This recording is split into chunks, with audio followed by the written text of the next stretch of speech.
My name is Angelina Knock, the driver of Megalodon. I'll be at the Prudential Center August 14, 15, and 16 with Monster Jam. Hope to see you there. And you are listening to Rock On Radio.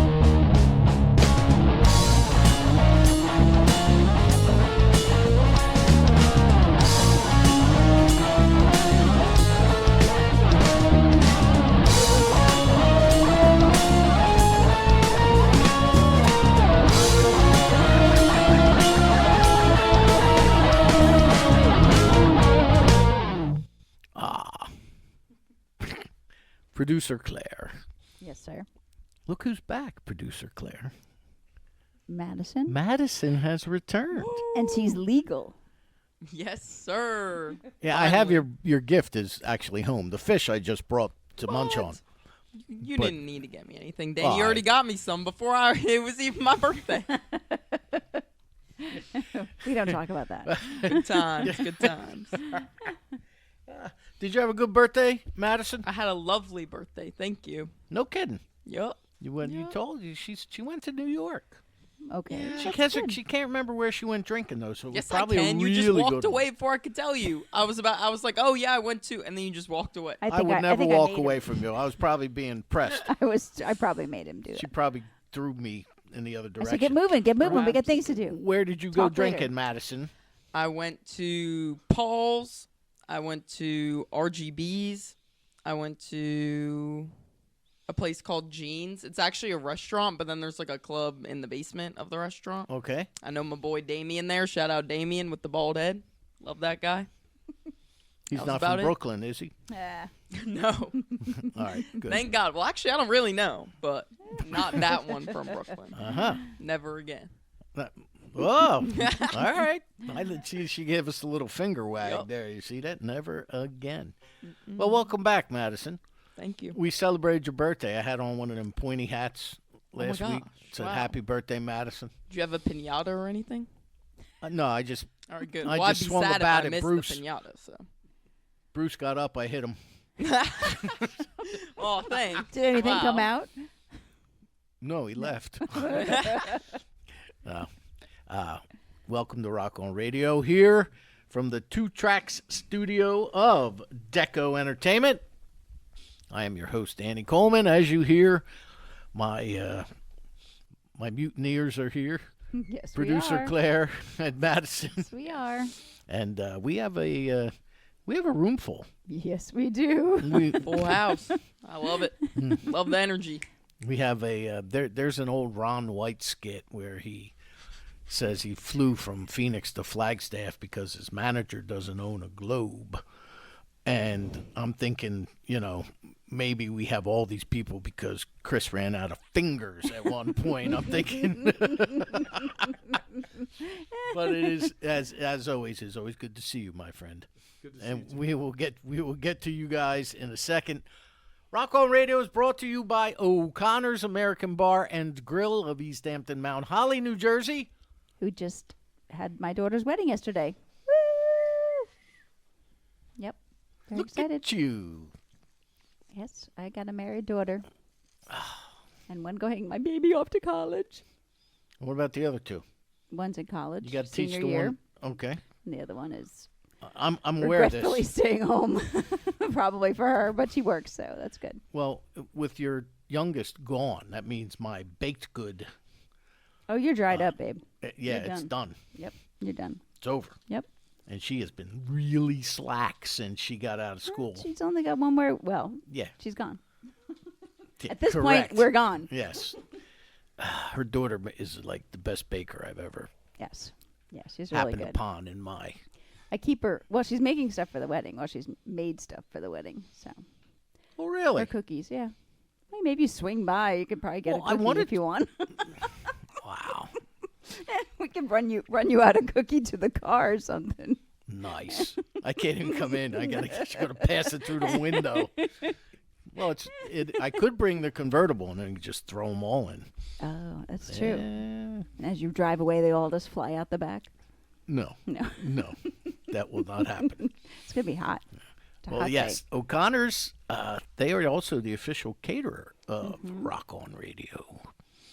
Phoenix Art Supply and Framing. They are in Doylestown, Pennsylvania on Route 611, otherwise known as Southeastern Road. Jenny Schaefer has been providing quality framework and art supplies to people in the Delaware Valley, the Doylestown area, and beyond for more than 41 years. Phoenix Art Supply and Framing. Code 3 Animal Rescue Transport. Yay! Go to poodle.org. Husky, no. What is the website? Code3rescue.org. That's too easy.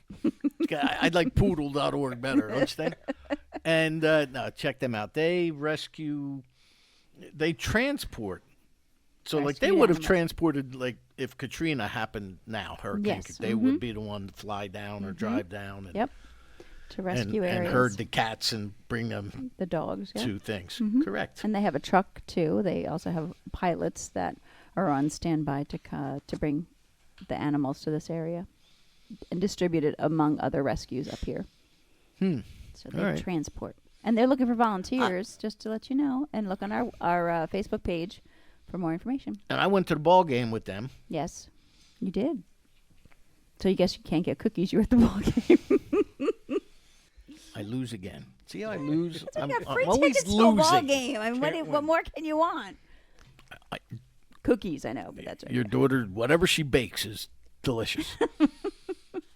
To think. It's going to be all the way across the country, so Yeah, well, I have to rely on P Sync to be my go-between. this is true. He'll do that. I don't for think you me. want him to bake for Okay. you. No, but if he goes out there to visit, he's got to come back with something. Yeah, she's not going to have a place to cook. She's in a dorm. Sonny Boy Williamson burned down a hotel because he tried to cook rabbit stew in a coffee pot. See, that didn't go well for him either, did it? Well, he was removed from the hotel. That's a true story, actually. Any old blues players around, you know that. So she can I make can bake you something Toll once House. in a while. Toll House. I do know how to bake, and I have a kitchen. I did teach her, so if you want baked goods so badly, I'll make you a batch. I'm just saying, my source is drying up. That's all right. Well, Carrie and I will step Fine. up. You know what I'm going to do? I'm going to go to Lillipie's of Princeton. They are located at 301 North Harrison Street inside the Princeton Shopping Center. Jen makes little pies, little hand grenades of happiness, and I eat them till I explode and make a mess. True. So, Jen, that's Lillipie's of Princeton, the official dessert provider of Rock On Radio. Dee Dee's Lights. Dee Dee is the official chandler of Rock On Radio. She makes all of our candles that go into our prize packs. And charitable donations go to deedeeslights.org, and that's .com. That is DEEDEES lights.com. Tyndall Road Brewery, the official beer provider of Rock On Radio. We have to have another event there We do. soonly. Well, soonish. Yeah, now I think Come I might have said September. it last week, and I screwed up, so my apologies to you guys that we were, after last week's show, we were off for a couple of weeks. You didn't say that on air. You sure? Yes. Okay. Yes. All right, we, so we announced they would be here this week. oh, we did. We did. All right, so I take that apology back. There you go. Now, the next 2 weeks we will not be here, but we do have shows. We We do spend an record entire them. Sunday here, and all day, and we recorded 2 radio shows so that we can bring you up-to-date happenings That's right, in the 'cause- world of independent music. That's right, because I'll be away one week and you're going golfing the second. I will be in Utah playing golf in the Mojave Desert with the rattlesnakes and scorpions. Yay. Yeah. Yay. Yeah, well, I do have an ex-wife, so I'm used to that kind of. It's true. Gosh, no wonder why my kids don't talk to me. But that's a whole nother explanation for a whole Well, you have other to- time. You have to tell the truth. Actually, my son, I believe, went with me. Oh, yeah? Yeah. Okay. He's So, going? Yeah. Oh. Allegedly. Okay. So We'll see it when we anyway, what was see I it. say? Oh yeah, Tyndall Road Brewing. They are located at 102 Farnsworth Avenue in Bordentown City, New Jersey. NewJerseyStage.com if you want to know what's going on in arts entertainment in the Garden State and beyond. Go to NewJerseyStage.com. rockon.com, where you can find my column every week, Rock On This Week Soundbites, which features Angelina Knock, who is also, she brought the show in tonight. She is a monster truck driver. Ooh. Her mother, she grew up in a daredevil, quote unquote, her word, family. Her mother was a trapeze artist for Ringling Brothers, and her father is a daredevil as well. Shrubbery? They were both on, yes, bring me your shrubbery. Nice little one. It's over here.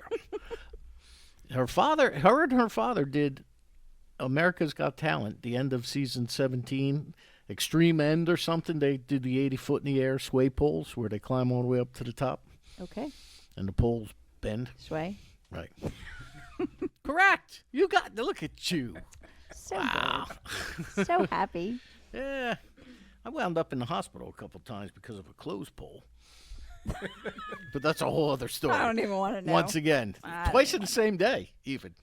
You wound up in the hospital twice. Yeah. In the same day. My mother was not pleased. Yeah. I wouldn't be either. So, who the heck was I just talking about? Oh, Swaying NewJerseyStage.com. Yeah, you could also hear this radio show there on thepenguinrocks.com. We also would like you to go visit AsburyParkVibes.com if you were a band, a solo artist, anybody in need of a photographer to take pictures of your band or a gig you may be doing, band website, bios, press releases, a realtor may be in need of a headshot, go to AsburyParkVibes.com. And, Sinister Footwear. SinisterFW.com. If you want to wear some wild, crazy socks that have everything on it from sports teams to cartoons to pictures of me. No. Yeah. Sorry. Darn. I keep trying, Chris. You know what I mean? I keep trying. You know what they're gonna me, you, and Madison. We're gonna get together, take a picture, and have Tina put it on socks. Like the Three Stooges. You're Curly. She didn't even know who the Three Stooges are. You know the street. No. You're on. I know who the Three Stooges are, but I don't know all their names, and I don't really know. any Curly's the character bald traits. one. Ah, yes. Classic. I need a haircut. This stuff's almost getting ready to fall in my eyes. Yep. I'm trying to hold out till before I go away. Okay. So I apologize for my disheveled appearance. But, so yes. All right, Madison. So you did know who. Yeah, and I've definitely seen a couple episodes of it. I'm a little. I also just have a bad memory. Like any names, even like childhood cartoons I watched, I could not tell you about the characters. Well, I always get them confused with the Marx Brothers, but there's 4 of those. Right? That's Was like it Harpo, Harpo. Chico, Groucho, and Meppo? Or Zeppo? Zeppo. One of them. Zeppo. I don't know. But none of them are No, bald. Madison, we've talked SpongeBob before. Well, yeah, like everyone knows SpongeBob though. That's like- SpongeBob. I didn't. I didn't know this, but did you guys know that Dean Ween did the music for did a lot of the SpongeBob music from Ween? Did not know that. I played golf in a tournament on Monday with a guy this past Monday, and he's like, "Yeah, my buddy," and he said Ween's real first name, and for the life of me, I couldn't remember what it was, but one of the guys that's in Ween did all the music for SpongeBob. Wow. That is sure so trumps fun. Gary Olyard doing the music for the Weather Channel. Is it that hard? I don't know. And he's, I don't know. So we had that commonality. So I threw out Frankie and Gotcha. Frankie Previtt and Mark Swirsky and Okay. Daly. And we all knew a lot of the same people. Very cool. See that? And you play golf. And we played golf What more could you ask for? on an incredible golf course. Incredible. Private country club. Initiation fee. First tier is $20,000. Okay. Which club?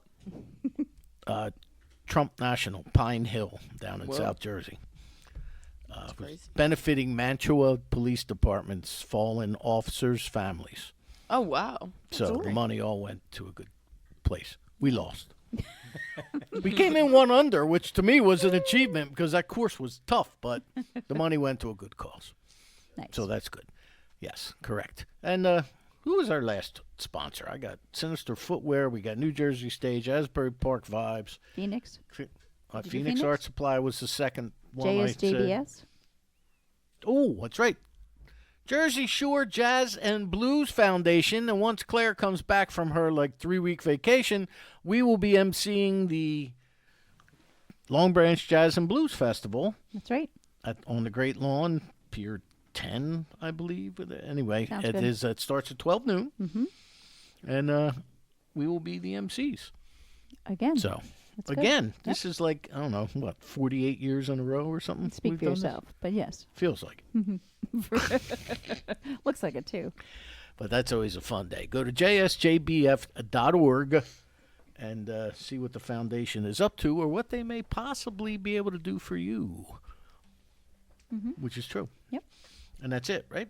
I think so. Oh, good, because I totally lost where I was. But tell them how can they find us? They Claire? go to tcror.com, which is the short link for Danny Coleman's rockonradio.com.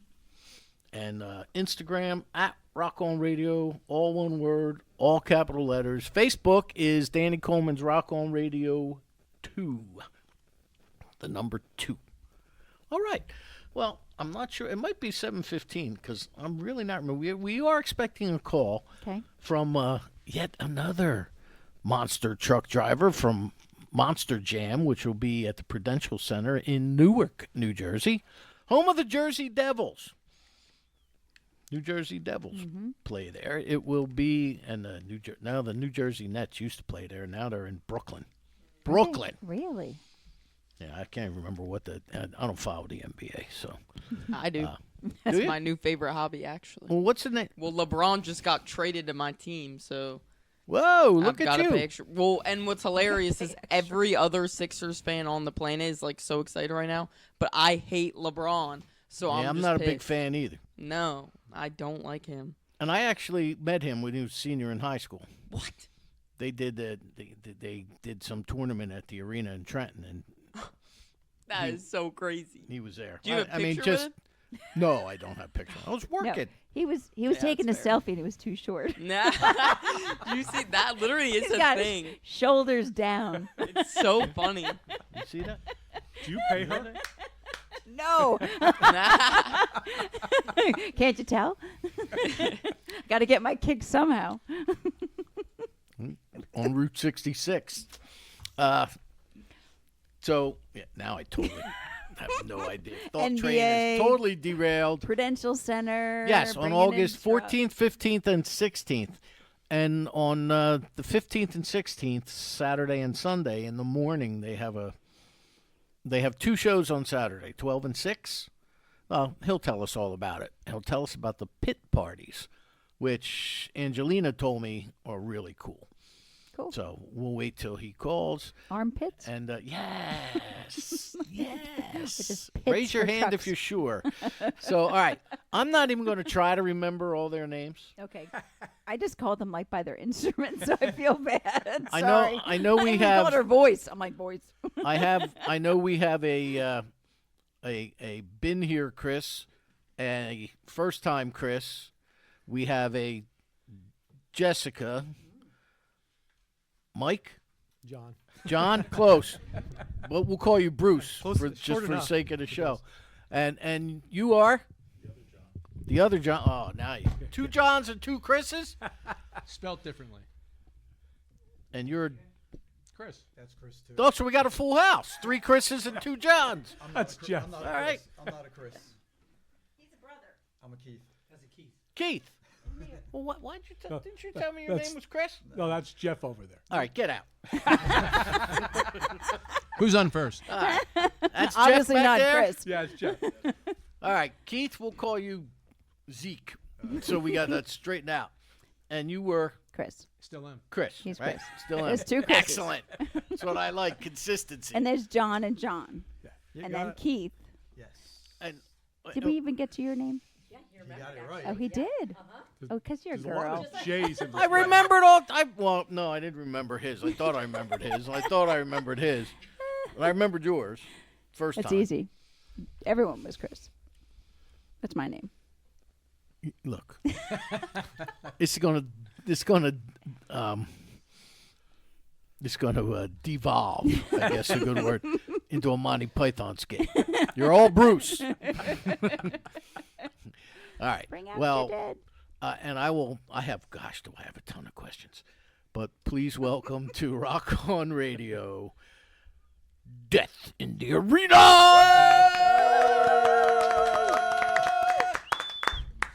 Yay! Yeah, Well, spin. Well, thanks Which for is- having us. Well, now, Chris, I'm gonna start with you because Sure.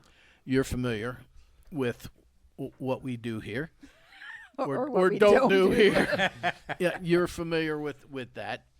And when you told me, I know there's a backstory which we'll get to in a second, but Death in the Arena sounds like this should be like a metal band, and Right. and you come in here with a banjo and a mellotron and congas and Saxophone. acoustic guitars and a saxophone. Right. What could go wrong? What am I missing here? Well, the name comes from an old ska song that's kind of a standard. So we're a ska band influenced by the first wave of ska, which is your 1960s era. And we were looking for band names, and we wanted to give a nod to the history of the music. So we actually start off as being a band called Orange Street. Found out that name was taken. Orange Street's history is it's kind of like some people argue it's where the ska started, where the first sound was recorded. So we were thinking, what else can we call it? And there was a song called Death in the Arena, and it's been covered by how many different Hundreds. bands? Hundreds of different ska artists have covered this song. At least, if not the whole song, like background track or rhythm. Yeah. But yeah, it's been hundreds. And it's kind of the covering of music is kind of a big part of the tradition of ska as well. So it fit us. And then, yeah, people think we're maybe a death metal band or a heavy metal band, but it's really a nod to the history of the style of the sound that we're playing. No, okay. That's It's good to know. Same That's thing. Same thing happened when we played at WKDU. Yeah. He was expecting this some kind of death metal walking in. Well, especially I thought more punk because of your background in punk. Yeah. So I was because more Chris, thinking- of course, is in Bamberdost. Yes. But there's And- a lot of punk and ska is they mix together pretty well. I mean, politically and musically, they kind of you'll find people in mohawks at ska shows and the whole deal. So it sounds like it doesn't make sense, but Okay. yeah, it makes sense. Cool. Yeah, they used to have at City Gardens in Trenton. They used to have punk and ska shows like every night of the week. We got a lot of City Gardens history here. Okay. A lot of these guys have Ooh. played City Gardens, been at City Gardens. Yeah, so we've you want to talk City Gardens? We got the right crowd here. Nice. Well, okay, who? Janos, Jeff Baker, Chris McGill. Okay, I used to go as a fan, and you used to go too, right, Jess? Jess Well, used to go. Not legally. They just let me. My cousin would play there in a ska band, also local New Jersey ska band. And I was, I think, 9 the first time I went in there. 9. Anything went at City Gardens. She was just like, yeah, she's whatever with me, and then we just would walk in, and no one said anything ever. I don't know if that's good or bad. You were below the Has it height scarred you in requirement. any way, shape, or form? No, not at all. Well, then I guess it was good, Yes. right? I mean, Yeah. my father used to take me to the bar with him all the time. He'd sit at the bar, and I'd sit at the shuffle bowl with a roll of dimes, a glass of Coke, and a bag of Planters peanuts, which would make my hands greasy. So when I went to pick up the glass, it would always slip out of my hands, and I would spill it, Sounds very which traumatic. almost got my father thrown out of the bar. I mean, it was a scary experience for a 9-year-old. Oh, I bet. All the Do you remember bodies what? flying Do you remember around what the show was? Ramones, actually. Oh, the Ramones. Very Yes. cool. Yeah, yeah. Now, Randy now, Yes. of course, he's a friend of mine. And Randy, we were talking one day, just hanging out at his shop in Heightstown. And he's like, if you wouldn't believe, he said, everybody wants me to write a book, and I'm going to call it People Who've Slept on My Couch. He's like, the Ramones have slept on my couch. Green Day has slept on my couch. Nirvana slept on my... And he just go, because they played city garbage, Gardens. as I like to call it. Actually, there is a... you guys are... who else played City Gardens? You got Jeff, Chris, and John. The back row. You did too? The back line. Okay. All right. So there is actually a documentary out now that was done by Running River Films right here in Lambertville. It's called Listen Up, Trenton Makes Music. And literally last week he just put it on YouTube after making some film circuits and winning a couple of awards. And it's a fantastic documentary about the Trenton music scene from the 60s up until the 90s. Cool. And unfortunately, Randy couldn't be part of the film because he had laryngitis when they were trying to get his interview, so it didn't work. But there's a lot of it tells the history, and it talks. They actually go into City Gardens now, and there's all trees growing up in the middle of it and Yeah. stuff. And Todd it's really made it, a though. neat thing. His brother made it into it. Todd the Mod. Todd's in it, yeah. Randy's brother, Todd, who owns a Starving Artist Cafe here in Stockton. He made it. So, all right. So let's, before we delve into it, let's go around the room real quick. Chris, where are you from, buddy? Me, I'm from Westfield. Westfield, right? All right. And John? I grew up in Edison, New Jersey. In where? Edison, New Jersey. Oh, in Edison? Yep. Okay. I was born in New Brunswick and was raised in Somerset. Ooh, nice. Part of the New Brunswick music scene? Yes. Back in the day, the Court Tavern? Court Tavern. No, Okay. Roxy. All right. I was born in Brooklyn, grew up in Brooklyn and Manhattan, and been living in New Brunswick for about 26 years now. Nope. I've been playing Jersey shows since the 80s. Okay. Nice. Excellent. Chris? I was born in Long Island. Spent most of my life in Bridgewater. And I now live in Rowlett, Texas. Texas? Yeah, I flew up this morning. Really? Yep. Yeah. Okay. All right. That's right. Just You checking. told me a guy was coming from. Yeah. Wow. See, you thought he was joking. No, but I with the kind of the chaos when we all first got here, and you guys looking like you were waiting a firing squad or something out there. I forgot about that. Oh, good. You up here for other business, or No, I'm here. I'm you up came here for this? For this. I'll go back tomorrow. Yeah. He flies in to see us. I don't know why. It doesn't pay. How about you, Jess? Yes. East Brunswick was where I was born and raised. Nice. And now I'm looking at your mug. Does that say West Windsor? Someone's That mug. one here, yes. That's West what- Windsor. That's where I live right now. Oh, do you? Nice. Yeah. Yay. No kidding. Weird coincidence. Yeah. Yeah. Tonight. What part of West Windsor? I'm actually right on the border of Plainsboro. Okay. Yeah. And we do spend also a lot of time at Tyndall Road. So you mentioned that before. Nice. Ah, well, I got my beers on the menu in there. Danny's called It is? Danny's Pick. Yeah. See, I don't PB drink. Crack. I'm there with my other band. We play there every other month. Oh, nice. Who's your other band? Well, I'm supposed to be talking about Death in the Arena today. We'll That's get all right. there. That's all right. We're called the Emulators. We play. Oh, every you're other in the month. Emulators? Yes, the '80s Oh, cover no band. kidding. Yeah, yeah, I've seen you at the Bog. yeah. You have then. Yes. I was like, why does he kind of look familiar? Yeah. So Yes. great. That's why. Now I know. How about that? The Emulators. Yeah. Yeah, Marcy likes you guys. Yes. Excellent. We How like about her. you, Keith? I am. You're- I grew up in Linden, in Clark now.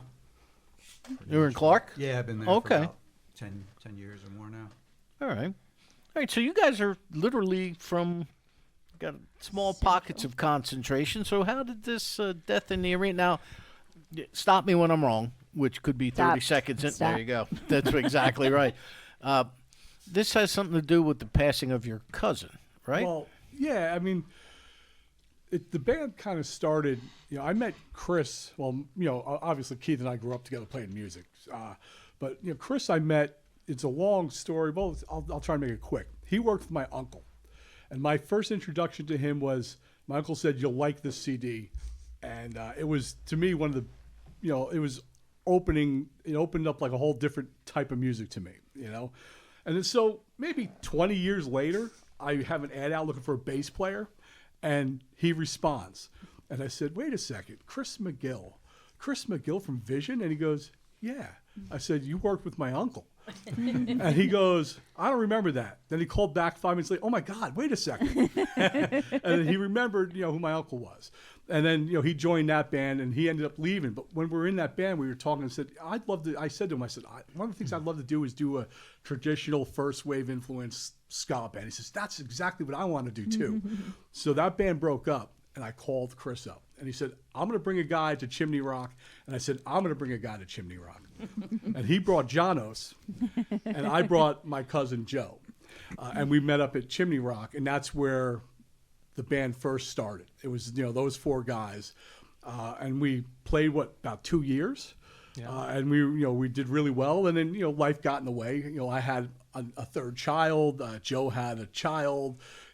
Somebody moved to Texas. Sax player moved to Arizona. So we kind of went our separate ways. We kind of, sort of like lost touch. But I tend to keep in touch with everybody, so I still kind of would send a text message, or like with Jess, I would joke about bread. It's a long story. You guys won't get it, but she gets it. And I always keep in touch with people. I don't like to burn bridges. And then when my cousin got sick, I reached out and said, "Hey, just a heads up, Joe has cancer." And Joe, if you're not aware, lived in Edison. Well, Edison grew up in that area.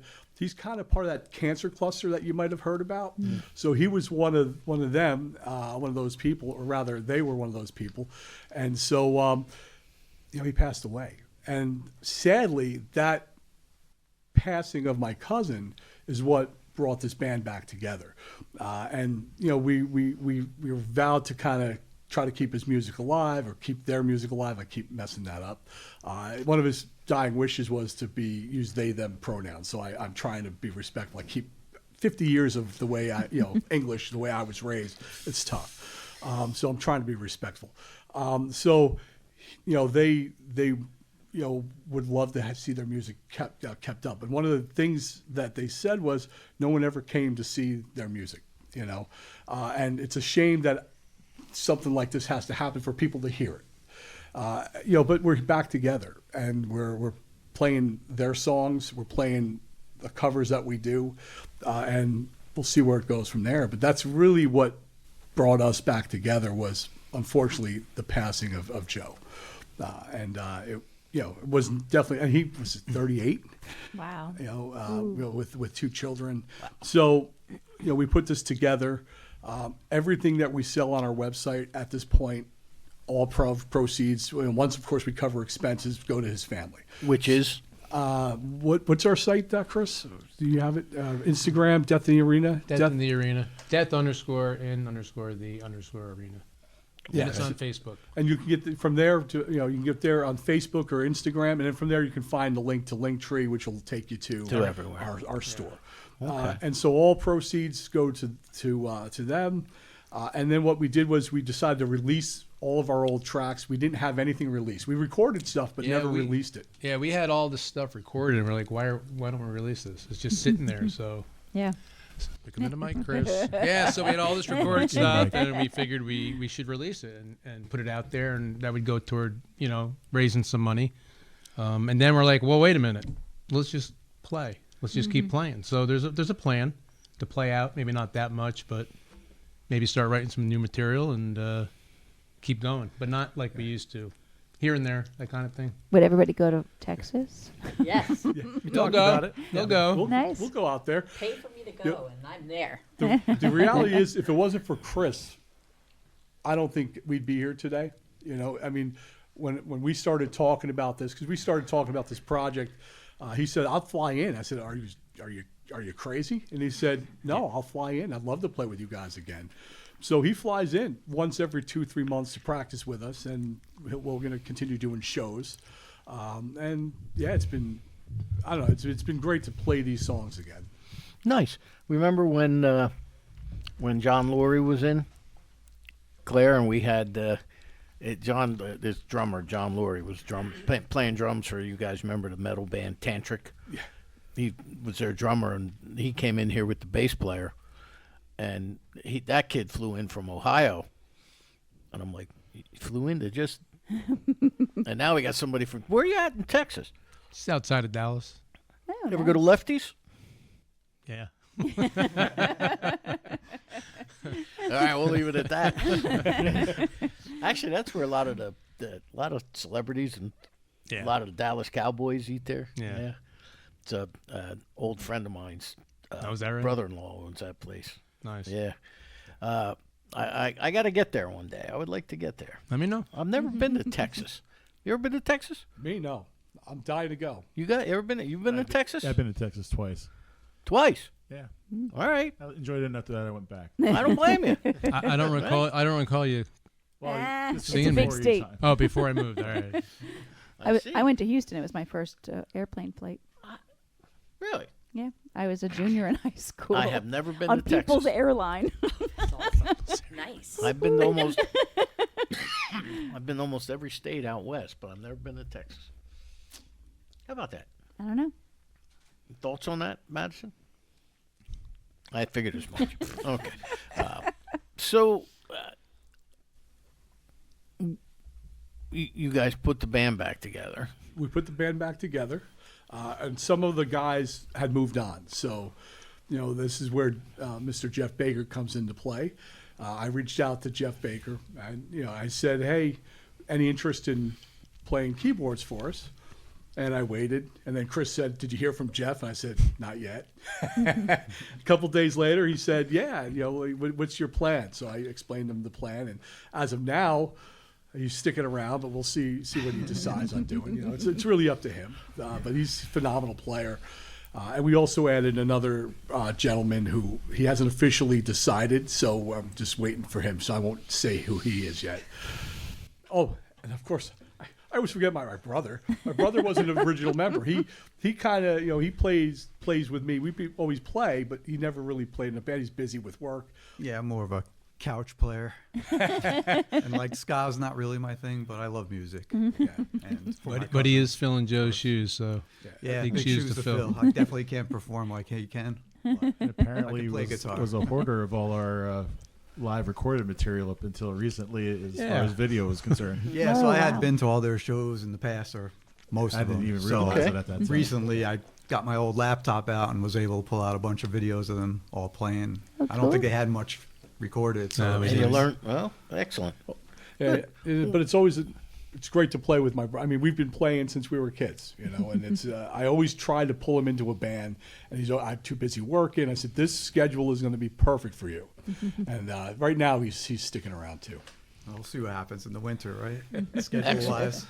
So, well, how about you, John? How did you get involved with these gentleman and lady? Yeah. So as Chris mentioned, the four of them that got together at for dinner or whatever and talked about how to get the band together. But I was friends with Joe back when they were 13, and Joe and I had bounced musical ideas off each other for most of our lives.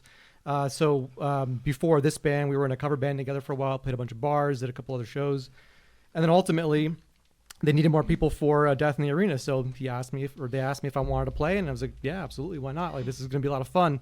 So jumped in first day. I was like, all right, we're doing this, and from that point forward, that was it. Okay, excellent. Yeah, it grew person by person. It wasn't like, it didn't go from 4 to 8 or 9. It was like one at a time. We met Jess somewhere, had dinner with her, Yeah, and we said, listen, you're joining the band. Well, that was going to I be guess my. I don't have a choice. All right. Well, that was going to be my next question, because you guys are all pretty much like me, jaded and veterans of the music scene. I could tell. You can't hide that stuff, man. But how do you fit? Matter of fact, the night I was at the Bog was the night, I don't know, was you or the other woman that was in the band? Okay, yeah. Was one of There's your two others. one of your first nights back After Yes. being sick? Yes, I had surgery. Oh, it was you? Yes, that was me. Yep, I Okay. had surgery. They were still doing shows on their own because there's a lot of vocalists in our band. And then that was my first time back, and I missed it so much. That was like the one thing I missed while I was laid up. So I was happy to be back again. Yeah, and Okay. playing shows. All right, great. Now, how do you like? Well, is this a change Oh. for you? I mean, Keith already said he's not much of a ska guy. We'll it's- get to him again. You know, I've actually been singing for bands in the New Jersey scene for 30 years now. So my first band was out of high school. We were a 4-piece female-fronted alternative and punk band. And we opened up for Janos's band, who also played a lot in the tri-state area and beyond that. So I don't know if you want to add that Well, part. yeah, What was the name of your band? it was Inspector 7. Okay. I mean, they are currently around, but there's only, I guess, one original member. Because Jeff does some things with them too, helps them out. He's like a journeyman. He's just like, yeah, you need help. Because Jeff, in his own right, I mean, he's been involved with ska since the 80s. So it's kind of funny. It's like 7 degrees of separation, but without Kevin Bacon. He doesn't enter the picture. Yeah, I kind of got brought in. My cousin was a keyboard player for one of the Central Jersey ska bands, so I started going to see her perform. She got me super into all of like the reggae ska and first wave, and I started going to shows with her. And then I started my band. I was 14.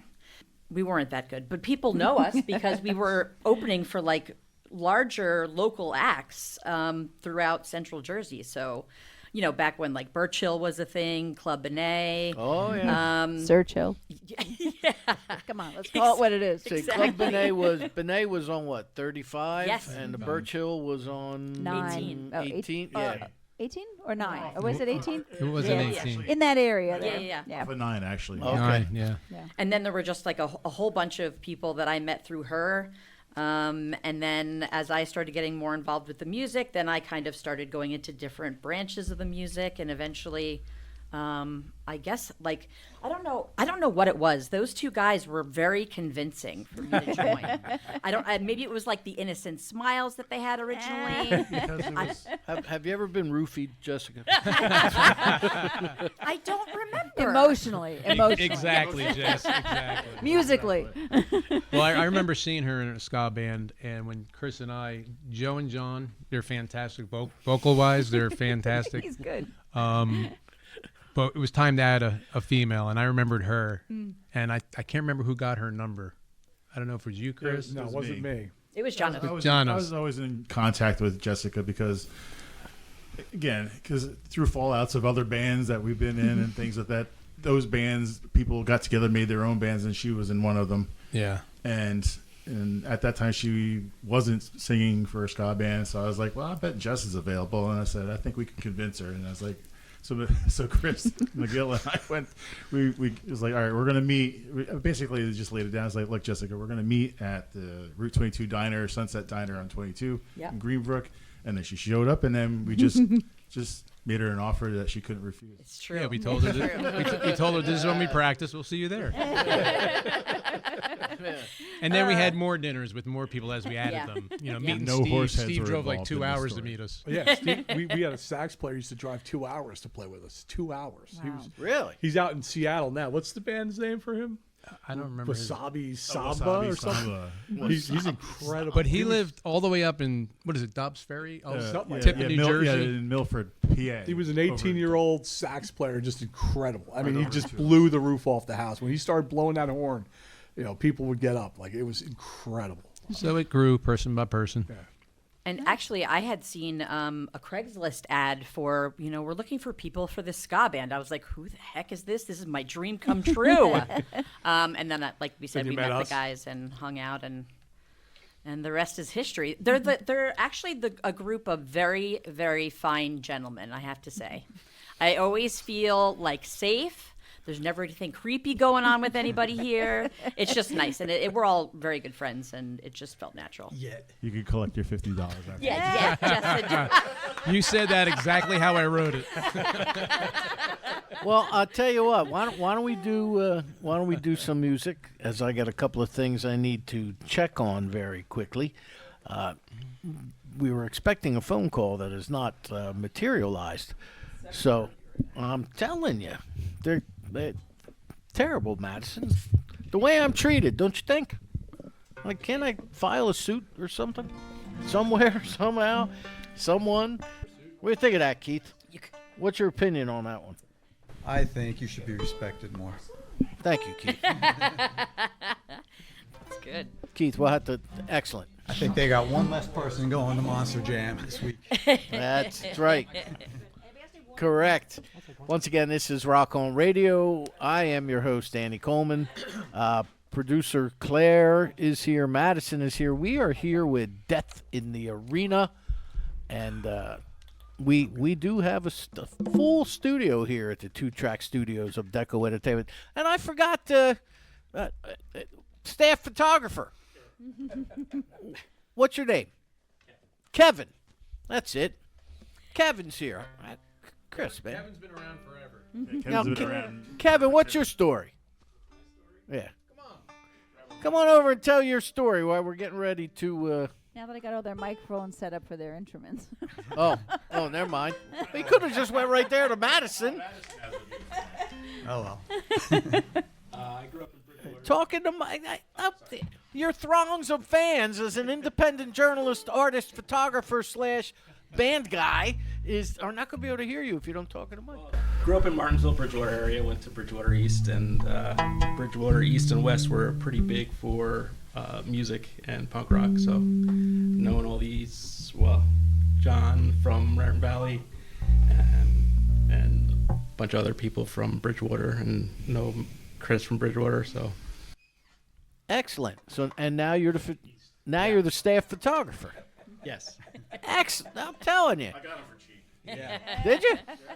All right. You notice a trend here? They're paying for people to like us and join this band. You see that? I'm still waiting. I know, right? I'm broke. I get that.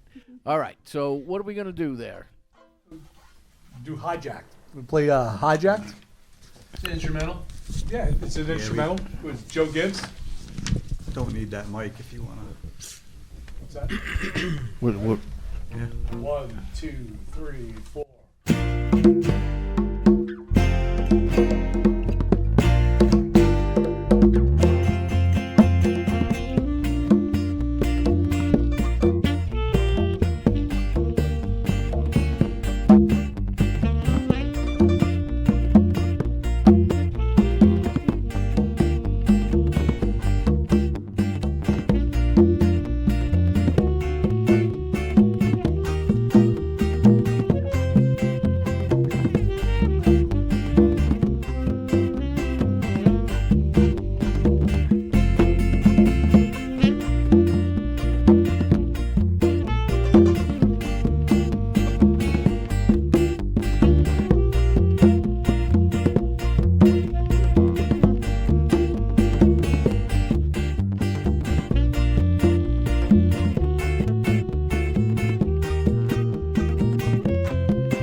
on Rock On Radio. Man, Jess, you worked hard. Oh, I'm sweating over here in the corner. Oh, here with the sweat again. What is up with Problem. that? I don't know. It's been a problem since I was a kid. It's the Now blow people up. really want to come see us.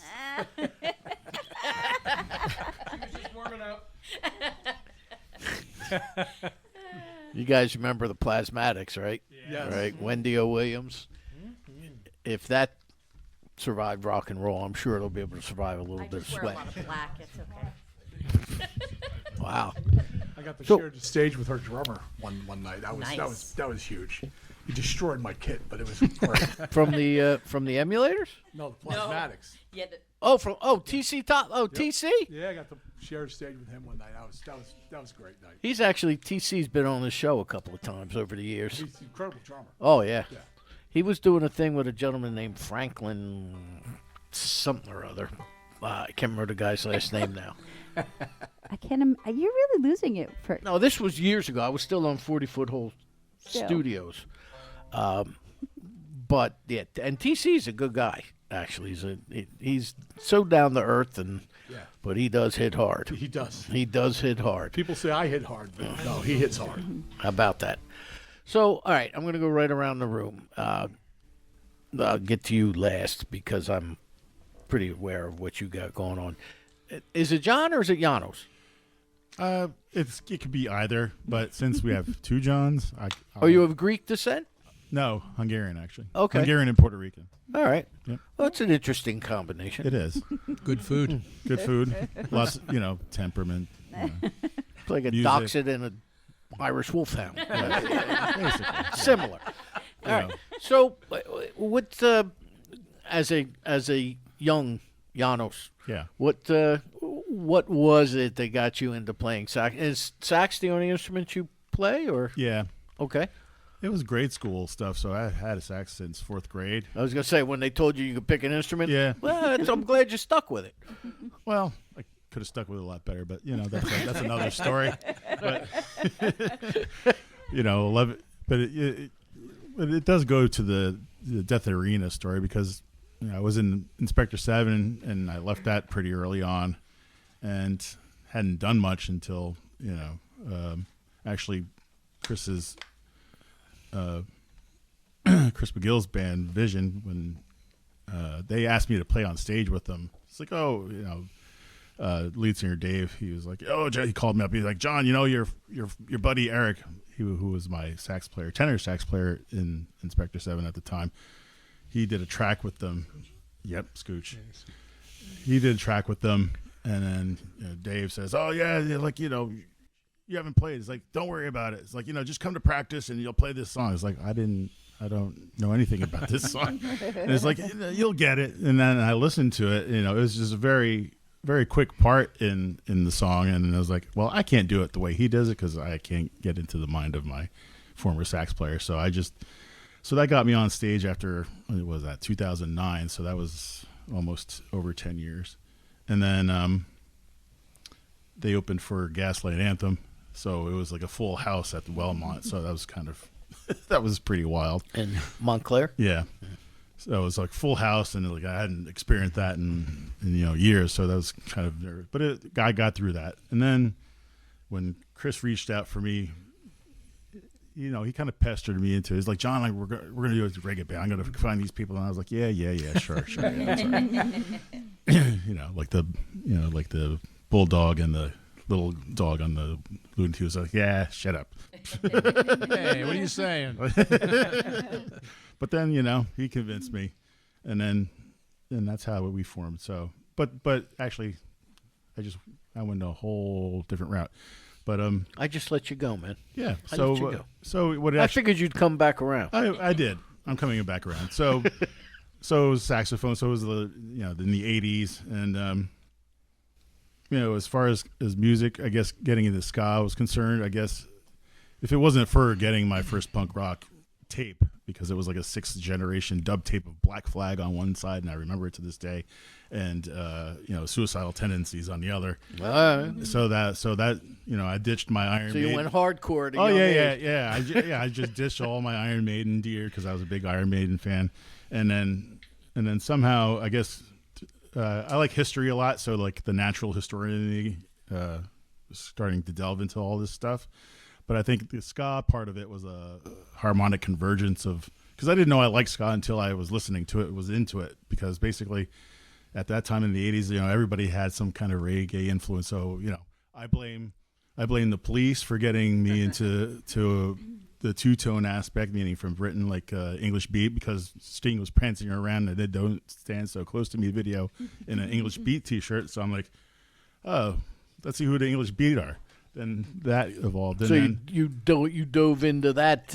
yeah, I dove into that, and then also listening to like WPRB, TSR, and Randy's show, and a couple of the Rutgers shows, and then they were playing things like Fishbone, and so I got a funny story about Fishbone. I got a lot of funny stories about Fishbone too, but yeah, I didn't know it until I was in it, and then I was going to City Gardens and like you say, it was like basically Saturday night or Friday or Saturday night was hardcore, and you'd wear your Doc Martens even though they were banned, and then the next day was like I was wearing sambas and put on my little ska uniform and was watching the ska bands, and I was like I wanted to do that, seeing the New York Citizens play, and the Toasters, but I always liked the Citizens because they brought that energy. It was just like this dude. The Toasters, they still play at Randy's place from time to time. Yeah, they're still around. And then even Jeff's band, it's fun. Like I said, the circles are kind of endless, incestuous. Yeah. Speaking of Jeff, let him right, borrow your microphone, and we'll let him pick up where you left off. Uh-oh. So Jeff's band. What was Jeff's band? Which band was it, Janos? I know you're talking about City Gardens. So first time I played City Gardens, I remember was with the Boilers. Yes. That was in the 80s. Mid 80s, second half of the 80s. Keyboard? You play anything no, else at that other time than... I was playing trombone only. Okay. Trombone and vocals. There was another singer as well. And then the next band I played there with was probably Skinnerbox. And I played there with Murphy's Law a couple times too. Oh, no kidding. Yeah, I did Murphy's Law for 2.5 years playing trombone again, strangely enough. I think I was the only trombonist in Murphy's Law to this day. Not on the recordings, but probably live. A good chance. Yeah, no. We had a horn section for 2.5 years that I was touring with them. Were you there when they played John and Peters? It was in the 90s, so I don't know. Oh no! I thought you said 2.5 years ago. Oh no! I'm There was sorry. a period Go of ahead. 2.5 years in the middle of the early 90s. And so that was my City Gardens experiences pretty much. But where were we? Your history, your background. What's the question? I don't know. Is there a question? It's kind of like the tie. I'm sorry, Your Honor. Order in the court. I'll have a cheeseburger, please. Yeah. So no, I've been playing ska music since the 80s. He ran a label too. I still have a label called Stubborn Records. We have a label in mail order. Called what record? Stubborn. Stubborn Records. STUBBORN. And did you not just get back Records. from Germany? I did just get back from And what were you doing in Germany, may I ask? Was that the last thing I did? Might have been because I had COVID. I don't remember anything since then. I was in Germany a few weeks ago, or no, a month ago. Month ago. I sang 3 shows over there with a Belgian band called the Utopians, backing me up over there. There's a big ska festival in a place called... Well, how did you get involved with the Utopians? Or were you on tour and they were your backup? No, I mean, I got... inquiring minds want to basically- know, Jeff. I'll tell you, man. I got a message that said, okay, you're booked on this festival and this is your backing band. And I said, okay. Yes, sir. The drummer of that band, I met him a few times before that. And we've been in touch for a long time now. He's an amazing musician and recording engineer, mixing engineer over in Belgium. His name's Nico. And he is the drummer with that band right now. So when they told me it was that band, I went to look and I said, oh, Nico's the drummer. I'm in. Because I wanted to play with him for probably 10 years now, maybe more. and we never got to work together. A lot of my friends work with him over there, so it was exciting. And I mean, why would you say no anyway? Right? You want to go to Germany and sing for 3 days with a bunch of Belgian dudes that don't speak English? They didn't have any Germans. You had to go with Belgians. I mean, what happened? They run out. Das weiß ich nicht. I don't know. How was the beer? I only had one beer the entire time I was in Germany. It was a Beck's on draft, so it was pretty good. All right. Yeah, we got to find these things out, right, Chris? I mean, what is your story there? Have you always been a bass player, or My story. I didn't play bass. were you till I bass was- by forfeit? I mean, what, you know, we got 3 guitar players. You're playing bass. Yeah, well, somebody had to do it. That's believe me, I've had guys come in here and say that. You know. No, I started late in life. I think I was probably like 19 or 20. Oh, wow. I was in a band for a couple of years, Sinn Féin, and then Vision had just started. And they put out a 7-inch, and 3 guys left the singer. So Dave Franklin approached me. He saw me one day in Somerville, and he said, "Hey, this is what happened. You want to play bass?" I'm like, "Yeah, why not?" Sinn Féin. I remember that name from back in the day. Yeah, yeah. It was a Hopefully fun it's the band. It band was only a that couple of years, though. No, but I'm trying to rack my brain as to why I remember that We don't have to remember too much. that band. We don't have to go there. We don't have to go there. No. No, because I have my ex-wife's nephew who I got in the divorce. Him and I used to go to shows. He used to live at City Gardens. Okay. And I think the only show I think I ever saw, I played there once when it first opened, and then the only time I ever saw a show there was Guar. He's like, "You don't want to wear that. Why? Go find your rattiest shirt, put it on." Came out of her orange. But he was that might have been the connection there because he All right. was heavy into like punk and ska and Yeah, and that all was that probably that was 84 to 86, and then Dave approached me in 86, and that was mainly my musical career was with Vision. Okay. You were only 10 at that time, Well- though, Chris, right? And then About 10? Dave actually died. Speaking of another death, our singer died 2016. Was it 16? Yeah. Oh wow. Yeah. So Okay. And we put on some specialty shows with guest singers, and now we have some stuff coming up that I'm not allowed to talk about. So Why not? but no, that's mostly all. Aren't you here to promote? No. NDA. But yeah, that's pretty much what I've done, and I play other instruments. I big in Irish music. Are you? Play bagpipes, Irish whistles, whatever. Yeah. Yeah. What evoked that interest? Well, when I left Vision, I started a family, and I said, "Well, I got to do something." And a friend of mine said, "Well, I'm playing this pipe You band." sent him to Ireland? Oh. A friend of mine said, I play in this pipe band. You want to try it?" I'm like, "Sure." Oh, cool. Ah, no kidding. There's So no- what do you there's play in no the pipe big- band? Pipes. Bagpipes? Yeah, but Oh, okay. Because I've had over the years, as recently as several months ago, somebody tried to get me to join them. We need snare drummers. I'm like, dude, my what knees band? are so bad. What band? There were 2 separate ones. I could tell you whether to go or not. There was the one out of the Hibernians, Trenton? not the AOH in Hamilton, Hamilton, not yeah. the Splinter Group. Yeah. Splinter group. And oh Rattles. my God, what the heck was the other one? Oh God, the guy's name was Peter. Oh gosh, what was Peter's last name? His daughter and my daughter were friends growing up. Okay. But he's like, we need drummers, man. We don't have any drummers. It's the only time they call you when they want you to play Exactly drums. right. Exactly right. Well, how about that? And now plunk I'm it, here. maybe. Yay. And now you're here. Now I'm here Excellent. with some of the best folks I've ever played with. Fantastic. So, what's your story, Keith? It's pretty slim compared to theirs. I played trumpet in 2nd grade. 3rd grade, I moved on to the cello. Whoa. Nice. Cello Well-rounded. to, You're high like a school. virtuoso. Yeah. Cello to high school until I can afford a guitar, and been playing guitar ever since. So what happened? Somebody tell you it wasn't cool to play the cello? I Yeah. mean, No, you weren't allowed to. why? You weren't allowed to have a stringed instrument until 3rd grade, and then they didn't have guitar. Well, that's third grade's a far cry from high school. I know, but they didn't have. You abandoned the cello in high school. I did. It You know, it wasn't that cool. Yeah, but we could really use one right now. I would love to try it again. My brother has one. Madison plays a cello. You want to be in a band?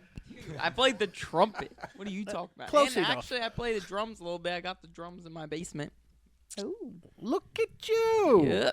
Yep. And I've been teaching myself the piano, but it's so hard because I didn't like grow up in music at all. So I'm starting from scratch. I need to take a music theory class.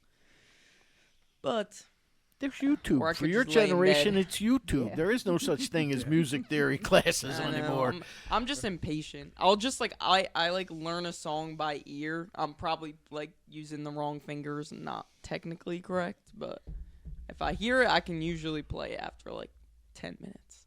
So I'm getting there. One day. All right. 10 I'll put in minutes. the work. Next month it'll be 20. Yeah. You're moving right along. Sure. Madison. Sure. And you, Jess? Yeah. What about me? Oh gosh. What do you need to know? You're a vocalist. Now, do you play an I'm instrument not at that all? talented. No, I just sing always. So what made you sing? Actually, I was in chorus in elementary school. I thought she was going to say I was in court. Well, I was in court, and That was later. That was part of my later. punishment. No, and I was asked. I actually auditioned for my first solo, and the solo was an impression of Mr. Ed. And then my career just took off after that. You know, they really loved the Mr. Ed voice. I'm not doing it now, by the way. Are you doing it later? Sure. Well, okay. She has a solo. Yeah, that's my solo. Yeah, and to be honest, I mean, I really, I was in like all the special classes, you know, the vocal classes in school, and we did tours like to Virginia and did all that's these things. Oh, no kidding. Yeah. And then, literally in high school, 14, just got together with a few of my friends, my female friends, and we were like, let's try to do this thing. Like, let's learn how to play, and I'll learn how to sing a little bit, and really that was it. And then my cousin being in a ska band in Jersey, that was really what got me involved. You're saying that you were in an all-female Yeah, band my at first one band, point. Lucky, we were called. Oh, that's cool. Lucky. Oh, lucky. Well, I just a couple weeks ago at Randy's place in Heightstown, I saw Les Zeppelin, Les. the all-female Zeppelin Yes, tribute, I and heard that they're was a great. hands down best Zeppelin tribute band I've ever seen. I'm sure. And I've seen several. But Yeah. Eh, So then just listen to the royalties. That was my cousin's band. Inspector 7 was a huge one for me. I think at that time, too, there was Ignite, this punk band, Worthless, the Degenerics. These are all like, they would all play the same lineup. It would be punk, hardcore, ska, all together in one lineup on a show. So there were just a whole bunch of local areas. Different houses would host, you know, parties in their backyard. The Cove in Roselle was huge. And then the other places I mentioned already, but then we'd also do like different types of like campuses too. We'd go around to like the college circuit and do that kind of stuff too. So oh, Yeah. nice. yeah. All Oh, right. Cheesequake Firehouse too. That was a huge Ah. one back then. Okay. Yeah, yeah. I get that. John's just sitting there like he wants to. He has got something to say. Go ahead. Well, what's interesting is everything that Jess is saying is bringing back memories. I like some other people here too. It's like I don't remember a lot of stuff that happened. A lot of things happened over the years, but you know, the Firehouse, the Yes. Cove, like the community around punk and ska was, I think, we're kind of nailing that right now talking about this because they're so tight knit. They all know each other. They're all out to support each other, and that was kind of my growing up and exposure to this whole scene as well. I've been playing since I was 10. My dad played. My uncles played like classic rock, psychedelic rock. My other uncle played bluegrass. But so I grew up with music, and all through high school and middle school, I played instruments like saxophone, clarinet. I played the jazz band and like symphonic band. I did marching band. Basically, every music thing you can do in high school, I took advantage of that. But then I started a punk band in high school and played drums for that band, actually. I was terrible at it. But they needed a drummer, as we said, right? You just call somebody when you need a drummer. So I stepped in. I figured it out. I could do the 4/4 really fast thing. We're good. But hanging around with people who were into that style of music really opened up the doors. You go to all these shows, you meet all these people. And that kind of kicked off that thing from that point forward. But I've always been into music, almost any style.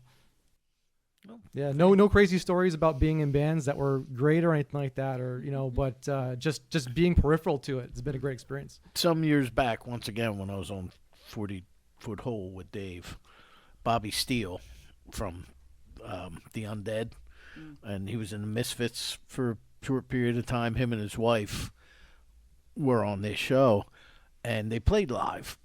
Him and his drummer and bass player, the whole band was there. And the drummer, I remember the drummer saying, he goes, "I'm not a punk drummer." He said, "All I know is since I joined this band, I've lost like 10 pounds. That's right. Yeah. Try being in 3. Sure. Right? Let's do some more music. Sure. Yeah, my first big amp in that band at Punk Band High School, we just needed something that was loud. That was the criteria. That's it. Loud. That's it. Want to do better? Sure. What are the socials again while you guys are getting set up? Or website, Facebook? Yeah. So you know what? I'm gonna get you. If you go to Linktree, you get everything, right? Like, what's the link tree? Stand by. Get it. We're We horrible got at Jeopardy promoting again. ourselves. How about some put on hold music? Yeah. So it's just the Linktree is just Death in the Arena. Okay. Straight up. All right. Great. So what's this song called? Better. Better. This one was a Joe original. Yeah. This is. This is our singer who passed away. This is one of the songs he wrote. Okay. Death in the Arena here on Rock On Radio.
in the Arena here on Rock on Radio. Hey, we got some vocals that time. Yay! Do you have a lot of instrumentals, Chris? I would say, what, about 50-50? Yeah, Yeah, about that. Yeah, about 50-50. All right. And we mix it up. Sometimes she'll sing, sometimes John sings, but she does most of the singing. Well, okay. Right. Joe, I was kind of like the harmony for a lot of the songs, where I led a few of the songs too. But I'm just really honored to be taking Joe's place, honestly. So feel very thankful. Did you know Joe? Just through the band, actually. I hadn't Okay. met him prior to that. But we ended up forming like a very cool relationship because they were really into certain styles of music and local artists that I was into also. And they were an excellent vocalist and knew a lot of background about what was going on in New Jersey. So Okay. we ended up getting close. Good. Joe was pretty amazing. He would compose the entire song, horns, drums, bass. I mean, he was incredible. Well, that was going to be my next question. Yeah. You and Chris have been talking about, possibly new music. Is there with this group, is there a principal songwriter or, I mean, who's going to take the bull by the horns and say, or come down and say, hey, I got this. Why don't we try that? Or how are you going to put music together, I guess? Let's just lay it out there, Chris. Yeah. How are we going to put music together? I could answer that one, maybe.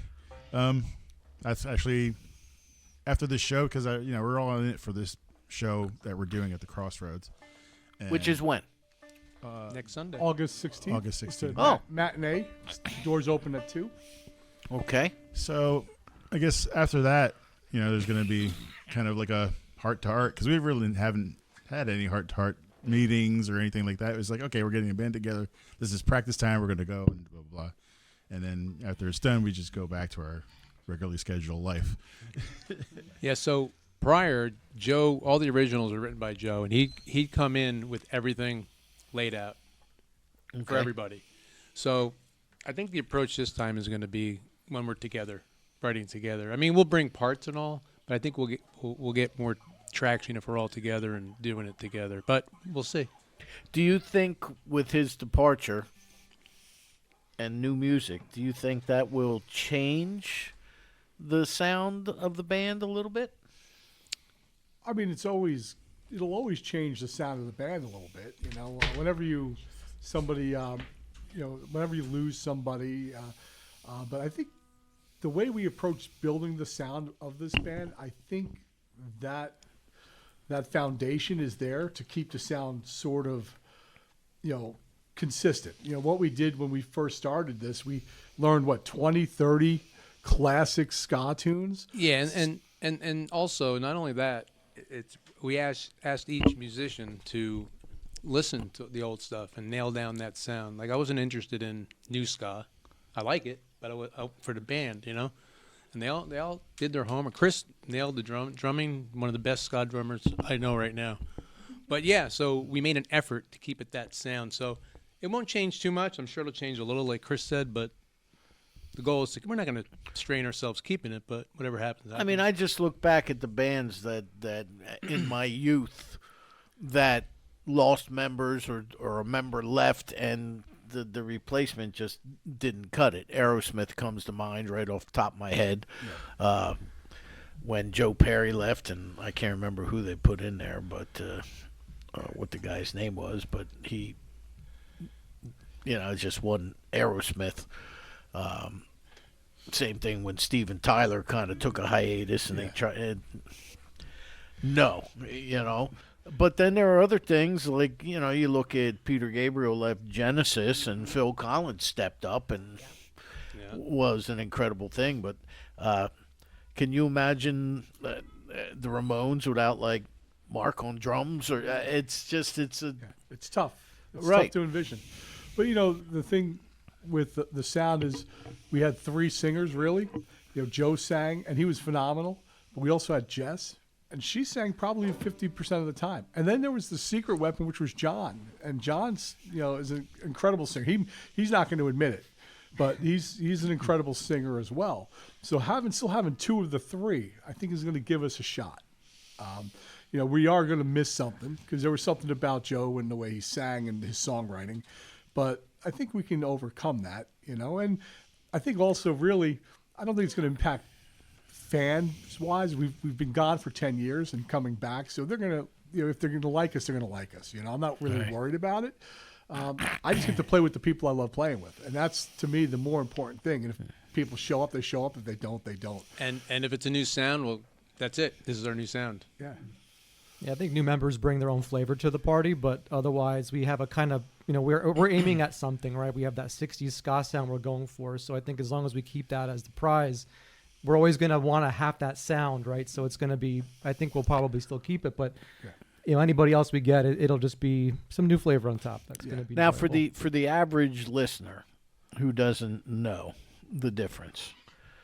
Ska and reggae are very, very similar. Like what the tune you guys just played had a definitely, reggae flavor. However, some people get very upset when you say, we're in a ska band. Well, it sounds like reggae. So I don't care which one of you does it. Explain to the studio audience why they pointing at you, Jeff. What's going on back there, man? He's our He's our historian. I mean, he All right, he so- probably could tell you more than anybody else here. So go ahead, explain the difference. Chum, I don't really know what I'm top boat, man. Oh, here we go. Okay. So yeah, ska is the grandfather of reggae. In between is rock steady. The terminology being used by this band is pretty loose. It's not that exact.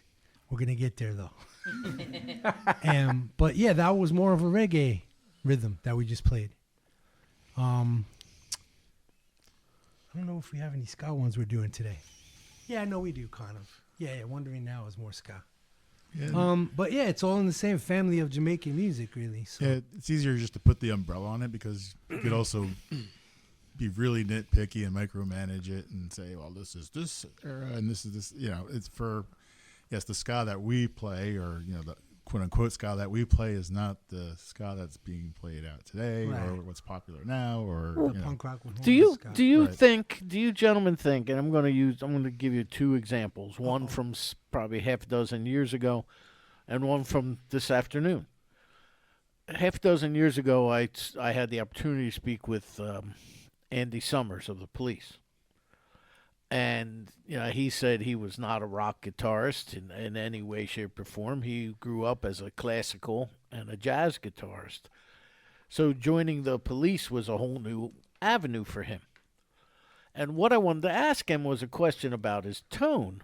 And this is pretty much where the interview ended, because I said to him, at times, I said, you say that you're a jazz or classical guitarist.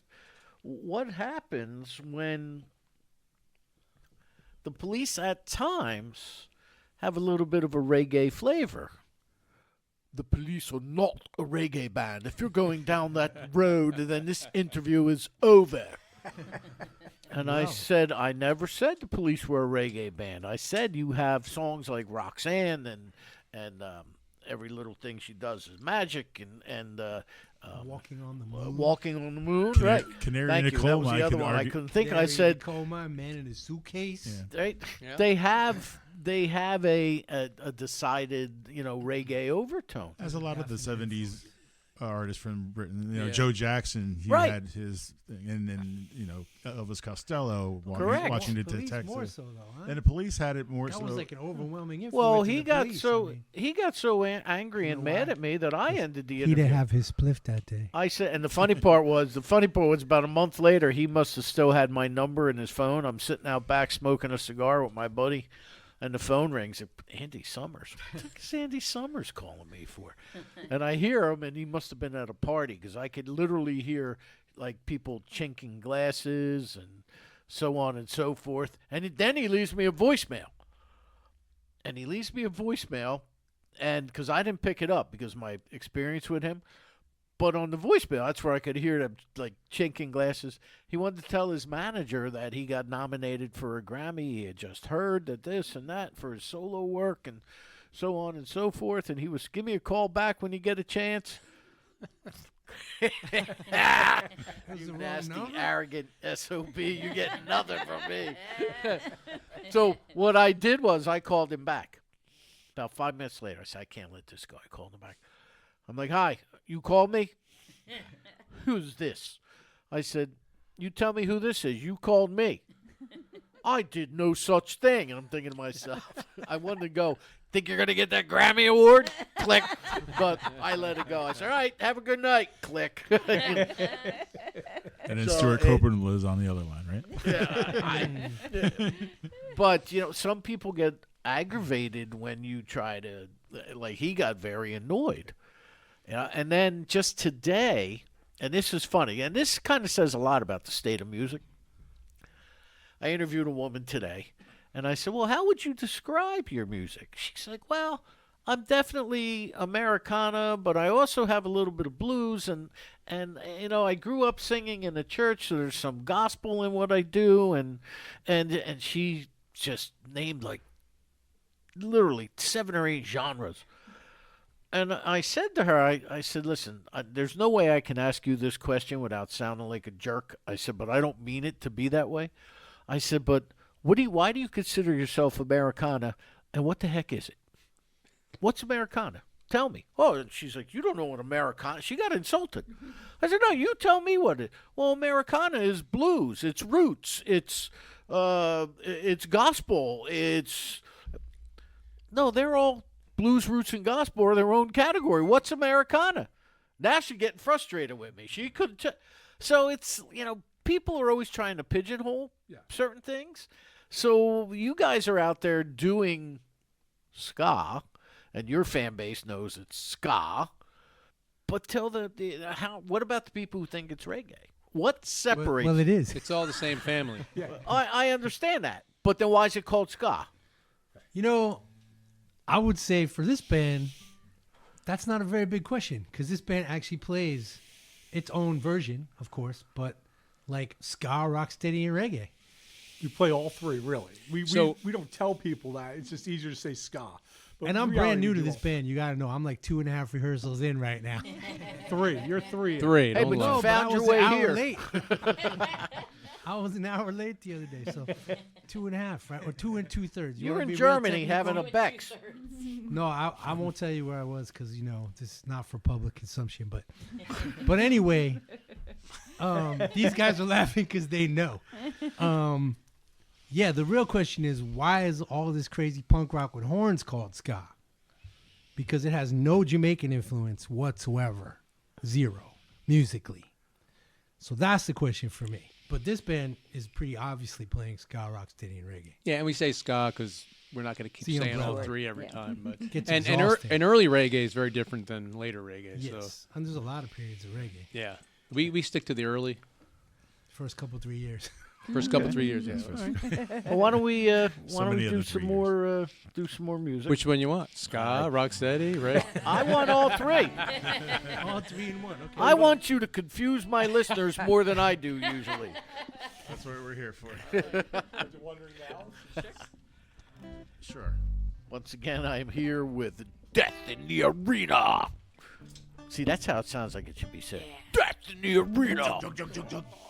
Yeah, very monster truck. Yeah. Monster Truck Jam.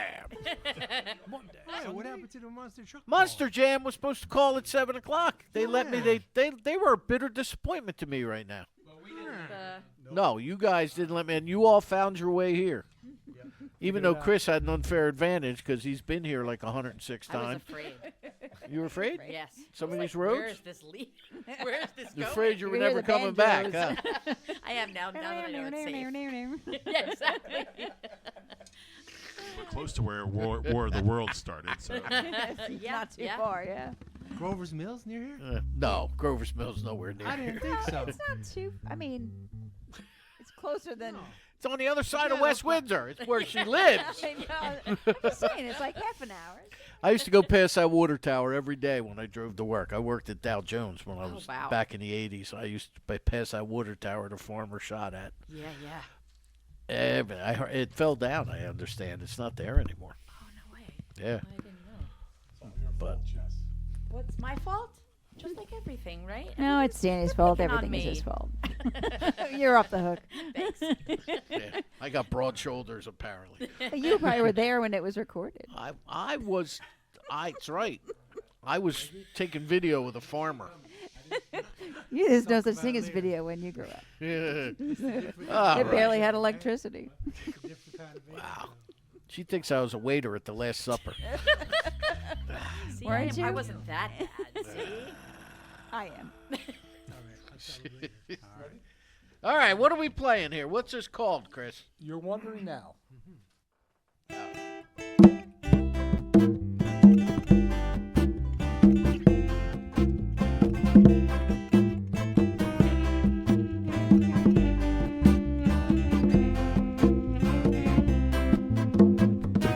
You're wondering now what to do. Now you know this is the end. You're wondering how you could pay for the way you did behave. You're wondering now, how could you say I do all that you do? You're wondering now, how could you say I do all that you do? Curtain has fallen, now you're on your own. I won't return again, forever you will fade. You're wondering now what to do, now you know this is the end.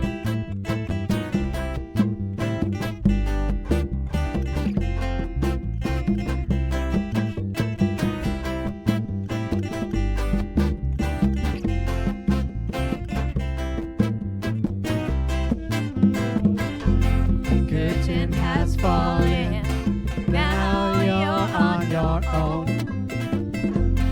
I won't return again, forever you will fade.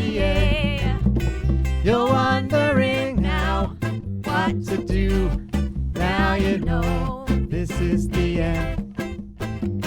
You're wondering how you should pay for the way you did behave. You're wondering now what to do, now you know this is the end. You're wondering how you should pay for the way you did behave.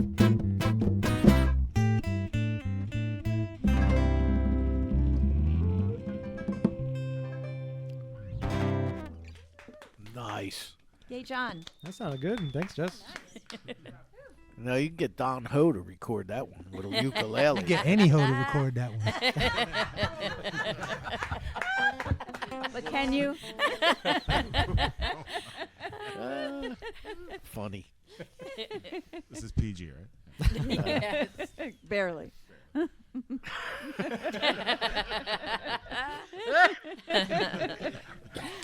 Nice. Nice. Okay.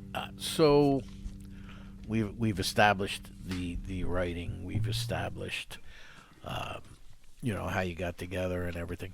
What do you have coming up for gigs now? What's this Garwood thing? August 16th is we're playing the Crossroads in Garwood. We got Bammerdost, my other band's opening up. We have a band coming up from North Carolina called the Unsustainables. The Unsustainables contains our old trombone player, Trenton, who moved to North Carolina. He's going to come up. He's probably going to join us on stage for a song or two. And then closing it out, we have the Hub City Stompers, the great Hub City no Stompers. kidding. Yep. And then we have we're gonna have a DJ for the day. Jay Boxcar is coming up as well. So it's a pretty stacked lineup. It's cheap too, $10. Family affair. All ages. Yeah. 2 o'clock. Indoor band start at 3. So it's, So yeah, to add more circles of separation again with that, the Hub City Stompers lead singer Travis, he was singer in my band, Inspector 7. So after the initial Inspector 7 broke up, then he went on and did Hub City Stompers and became pretty successful with it. And didn't very Boxy popular. play drums? And then yes, Boxcar, yep, who's doing the DJ. He played in Inspector 7 as well. And So Boxcar was actually the drummer of another project I did called Steadfast United. We did some touring.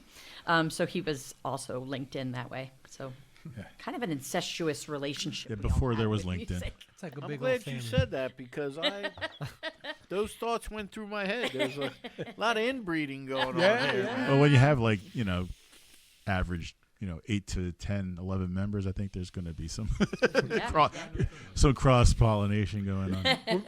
We're gonna pack the club with just the band members. I mean, that's the great thing about a ska show is you're gonna guarantee 30 people. And it's an early show. Early you show, said yeah. right? I'm 3 old, o'clock? you know.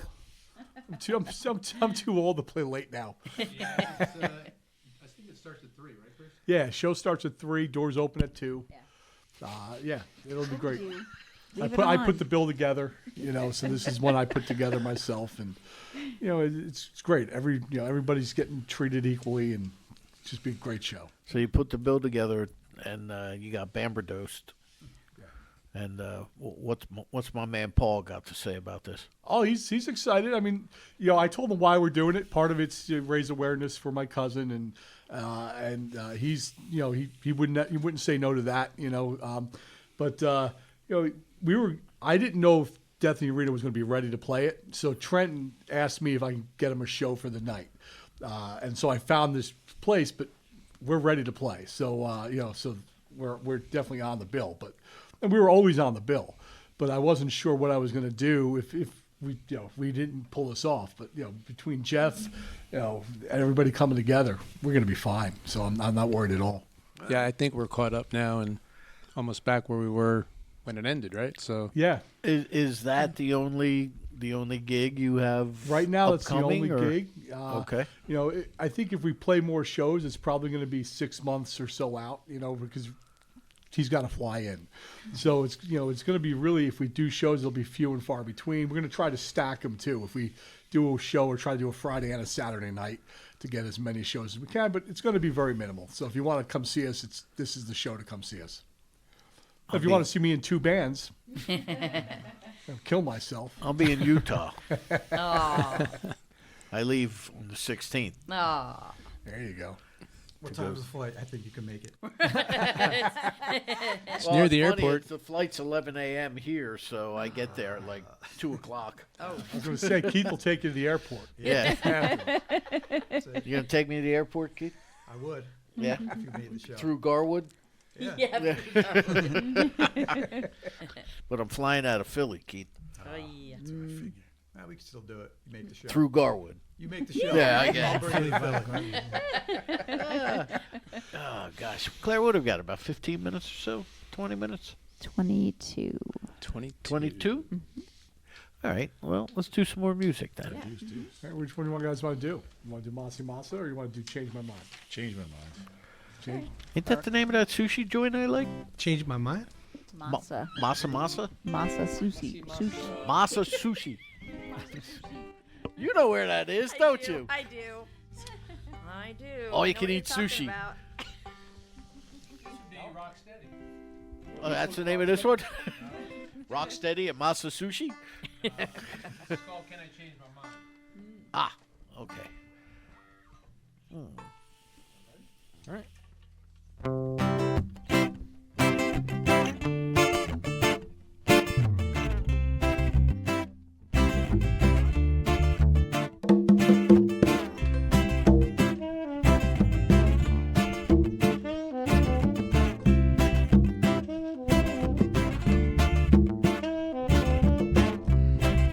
She didn't bat an eye as I packed my bags to leave. Thought she would start to cry. Stood around my room and grieved. You're the girl who fooled me this time, acted like I was the last thing on your mind.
played my games many times before. But people, let me tell ya, oh, I never reached the door. Ooh, the winds is howling tonight. I keep looking back, my baby's not inside.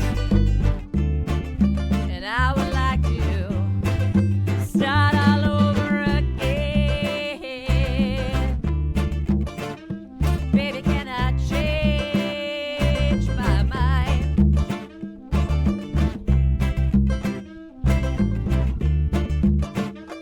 I just wanna change my mind.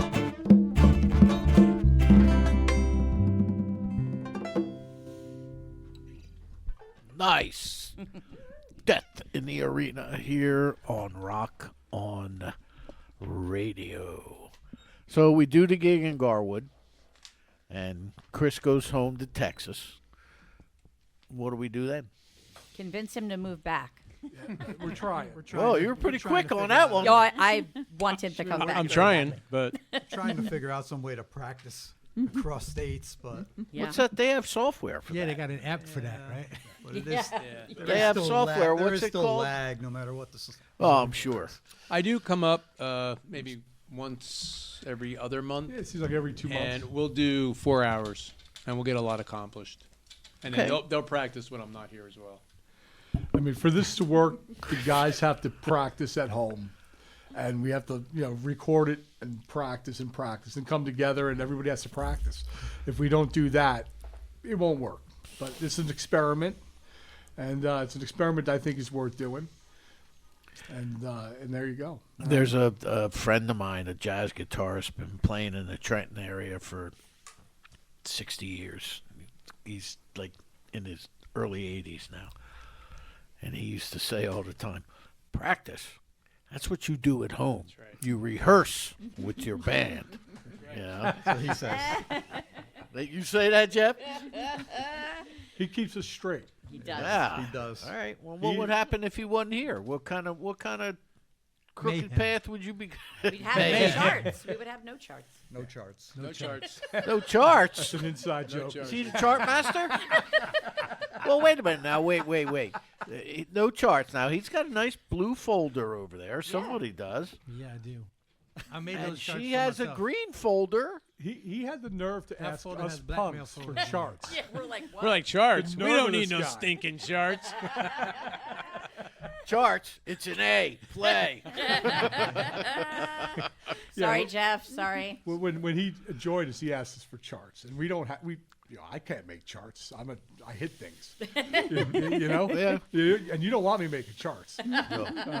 But yeah, he asked for charts. Everything would come out looking like a flam. And trust me, if I had charts, I would have given him charts. I really, and then it's become a joke. But we did make some semi charts, and it definitely helped out. a And lot. then I just had to make my own, basically. He puts up with us. Let's put it that way. Yes. I'm here. Tapomania. I'm here, aren't I?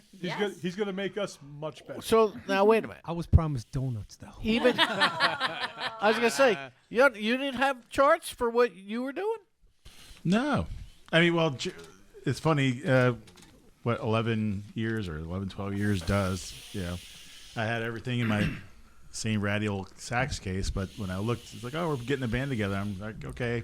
And I hadn't touched it in about that time.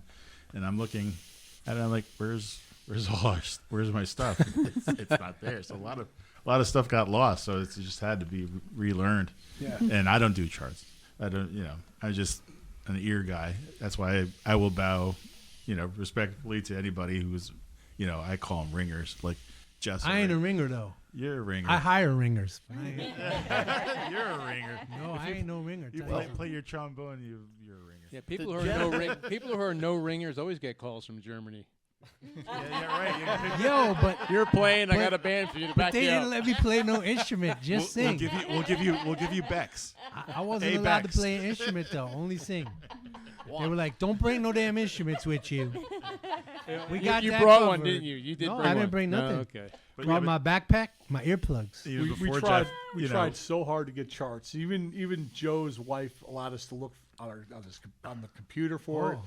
Checked his notebook. you Yeah, do all we that. looked Found through all his nothing. boxes. We couldn't find anything. But John was very helpful because he did his best to send me some charts. I tried. Yeah, it wasn't good enough. It for wasn't a Jeff, but- complete failure.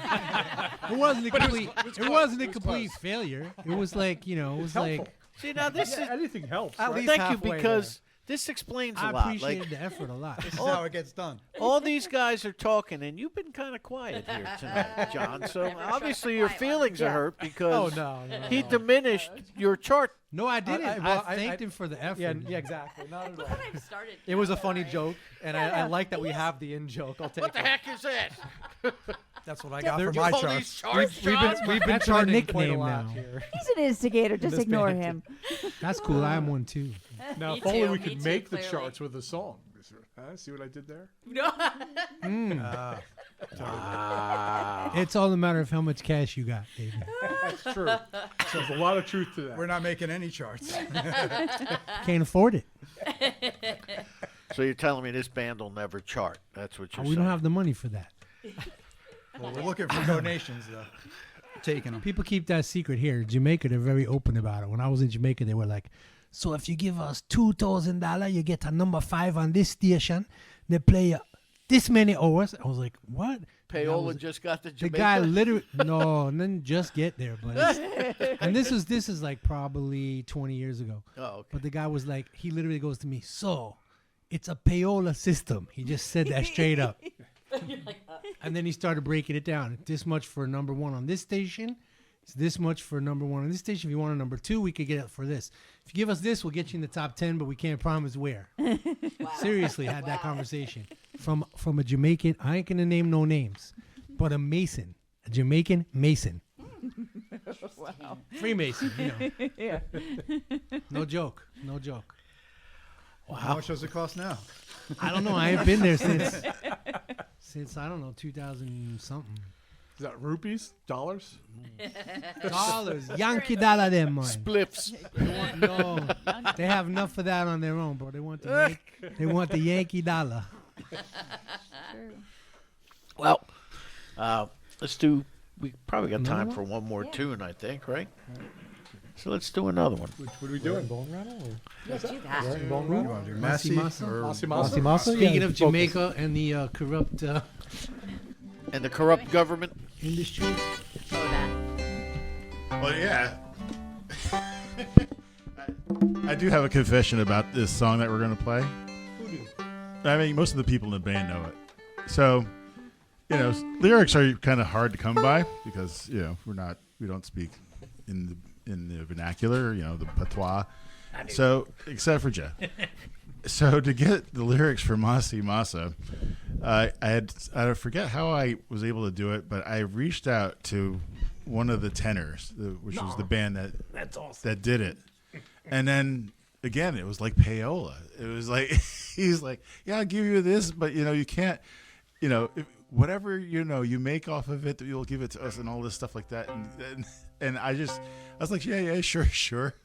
And it was kind of bad, but he gave me the lyrics in the PDF file, and I didn't talk to him anymore after it. So that's how I was able to get the lyrics. But we made $0 anyway. you know what Yeah, that that's true. means. We have not made any a big money. Obia curse on you now. I probably do, like a malocchio. Oh yeah. Boy Ellis. I was talking to him. I said, I'd love to have the lyrics for this because I don't know what the hell you're saying. He sent it to me. I'm like, there's no way he's saying this.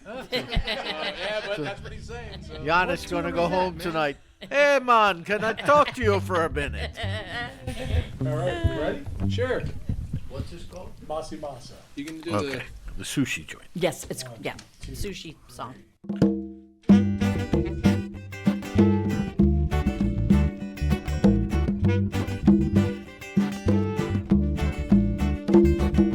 Trucks came into town.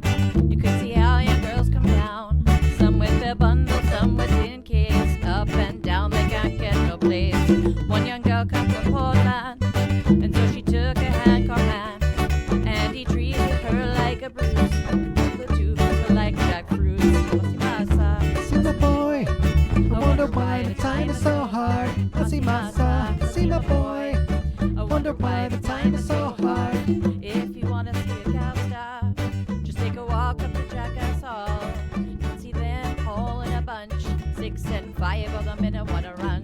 masa, see my boy.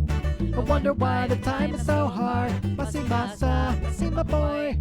I wonder why the time is so hard.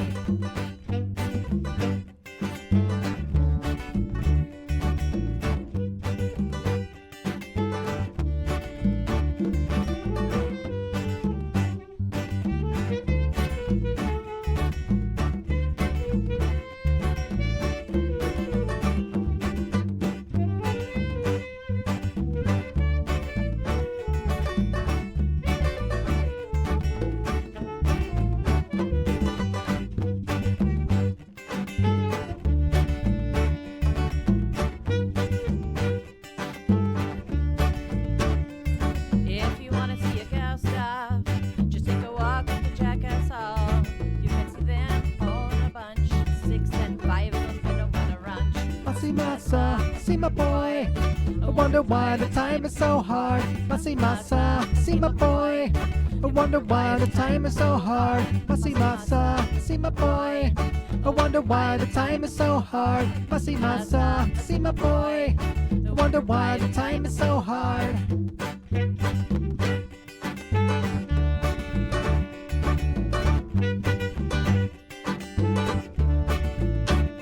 Masi my boy. Nice. Do a lot of your songs end that way? Cold ending? It seems to be. Yeah. Like Yeah. Jess's heart.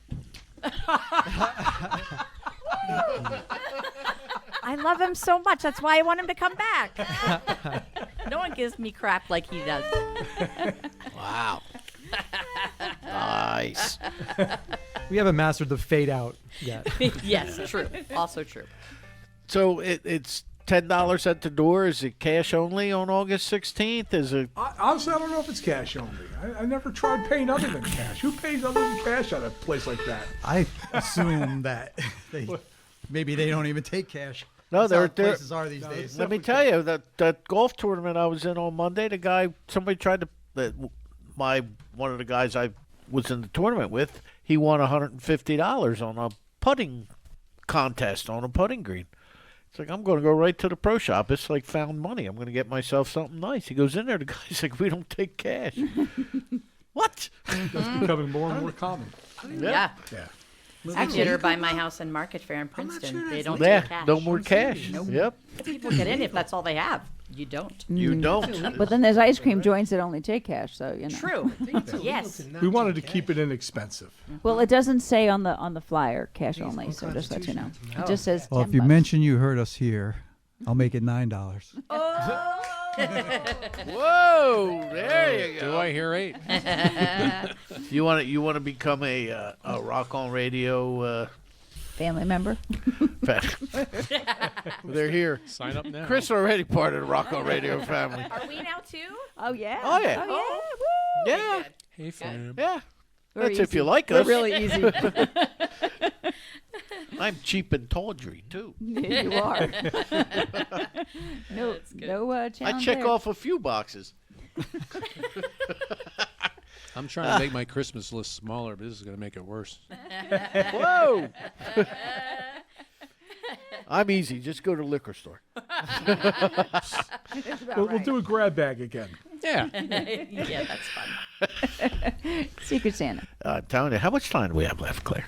Ooh, 4 minutes. 4 minutes? Okay, that's enough time. So where's the future of the band going besides? I know I kind of touched on that earlier.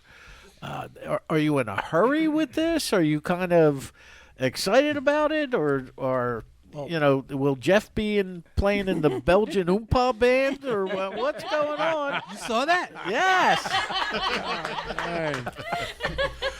Well, we got some conversations to have, but I'm excited about it. I'm excited to be playing with these guys again, and I'm hoping to figure this out. But yeah, I my think plan we're- is to keep moving. Yeah, I think we're all excited about it. I don't mean to speak for everyone, but it's figuring out how much and how often and how and the approach. But we're all excited to play. All right. Now, is there anybody I mean, here have any other bands they wanna promote? You playing anywhere? You got any gigs coming up? You got the emulators. Yes.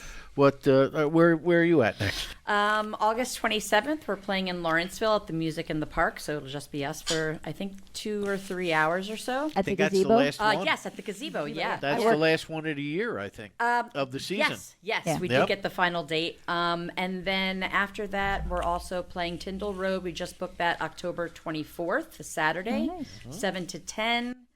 And then actually before that too, September 16th, we're playing with another cover band called I almost said Bamberdos. Your cover band. Chris, I don't know about that show. Boombox Nation, they're called. They're like 90s cover band, and they asked us to join, so we'll be playing right before them. And where is that? That's at Dingbats in Clifton. Oh, in Clifton. Yeah. Okay. Yeah, Nice. a couple lined up. Good. You got anything, John? No, nothing really. This is the main music thing for me. I do have another band. It's a cover band, but it's really local stuff, small shows, nothing really crazy to promote there.